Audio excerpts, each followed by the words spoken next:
Hey guys, KnightOfTheRoundFable here. Got another poem I want to share with you. But first I wanted to do a little bit of an introduction for the poem, which I'll just put up in a video like uncut, with sort of my thoughts going into what I was thinking writing this poem and why I wrote this poem. Because I love poetry, and I know that sometimes when I read poems I think, what was that guy thinking when he did that, and why did he do that? Why did he write that? What inspired him? So what inspired me?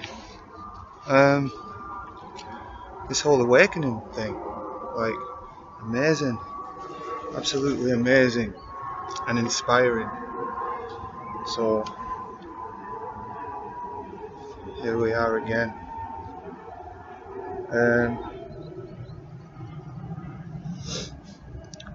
So yeah, I wrote this after I lost my job. I'm gonna do another video about that, probably a poem as well, I don't know.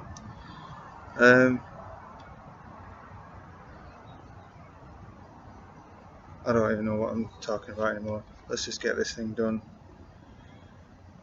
I'm going to eventually cut down these like full edit videos down to just whatever the content is. So like now I'm going to read a poem, so eventually I'll snip out just the poem part and leave all this boring bit out.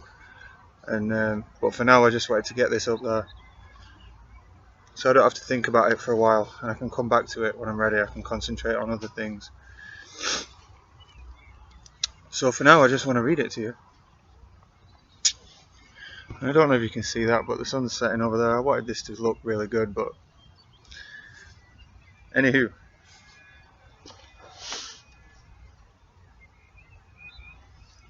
Yeah.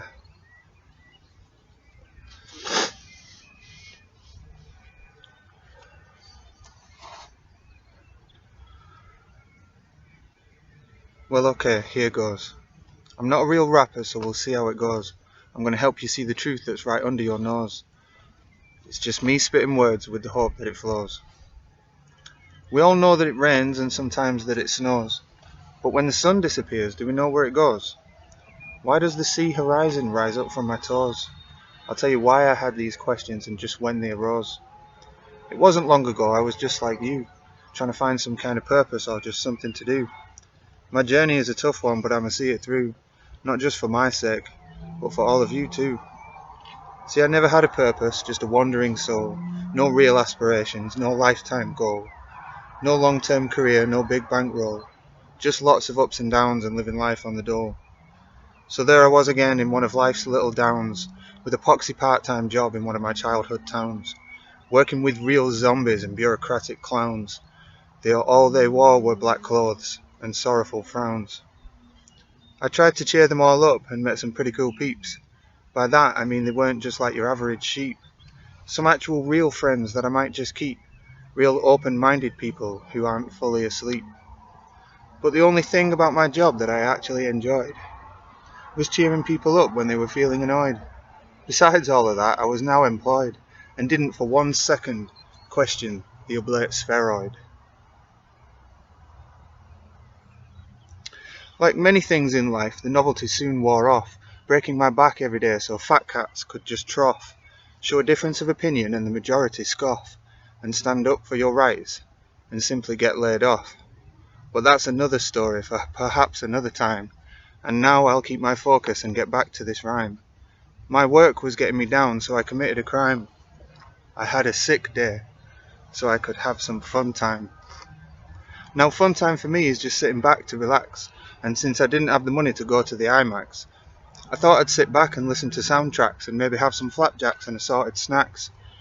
I'm sitting back chilling just watching YouTube, when there it was right before me, looking newer than a noob.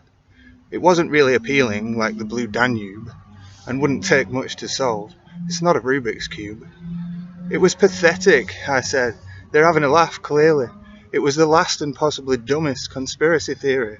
I'll watch it for a laugh and then I'll laugh till I'm teary. At worst, the next couple of hours will only be dreary. The earth is flat and you've been lied to. To debunk this trash should be easy to do. I'll examine their so-called evidence, and if there's anything to pursue, I'll get to the bottom of it with Uncle Google and Yahoo. So I sat down to watch the comedy, thinking I'm oh so clever, embarking on what I thought would be an easy endeavour. Get it out the way and then it's done with. However, little did I know, it would change my life forever. I sat and I watched and I raised a little smile. These guys are actually serious. Why don't they do something worthwhile? But as I watched and I listened and I put them on trial, certain things made real sense. So a list I would compile. I'll check up on your facts and heliocentric attacks, your impossible claims and stars parallax, and then I'll be right back. But it didn't happen like that. I couldn't disprove it. It should have been elementary. Instead it was opposite, the whole time right in front of me. So all I'll say to you is sit back and relax. Don't worry about, for now, the stars parallax. Just grab yourself some popcorn and assorted snacks and watch the Flat Earth comedy and see how you react. Give it a watch and just see how it goes, and you may just see the truth that's right under your nose. But if not, don't worry, you can stay in repose. But the rest of us are awake, and we've got places to go. Night of the Round Fable. Peace and love, y'all. Okay, I know how much some of you guys love these little eyes wide open stories. So I've just been to the top of the hill. It's the same day, same temperature, sky. I'm just on my way home. And I walk down the road and there's a lorry parked up, and it's called